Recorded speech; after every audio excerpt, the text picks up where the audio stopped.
So today is the first day of Global Intergenerational Week, and I wanted to pop on just to highlight the value of intergenerational connections, relationships, and mentoring from a biblical point of view.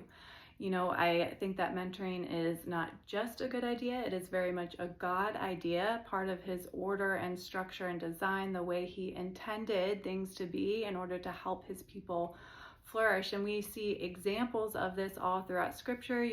Can think of Paul and Timothy and their relationship. Timothy was Paul's protege. Paul was continually pouring into Timothy, teaching him, training him, guiding him, instructing, advising him. You can think about even just the relationship between Mary and Elizabeth. When Mary found out that she was pregnant, she ran to her older cousin Elizabeth for support and advice and encouragement.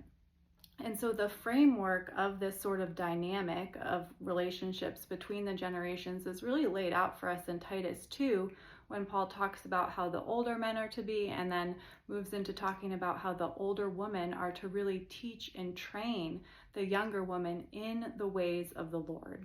And so investing in the next generation is very much a command of the Lord. And time and again, even in the Old Testament, particularly in the Psalms, there's this idea of remembering and proclaiming the glorious deeds of the Lord and sharing them with the next generation. Psalm 71 says, "So even to old age and gray hairs, O Lord, do not forsake me until I proclaim your might to the next generation." And on the flip side of that, the younger generation also has a duty and responsibility to seek out the wisdom and life experience of the older generation.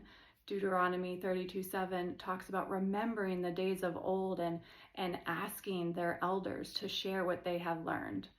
And so intergenerational connections, relationships, mentoring is something that really we all are invited into and called to participate in as God's people. And there are actually numerous benefits to this, both on an individual and corporate level, something that I will be touching on day 2 of Intergenerational Week.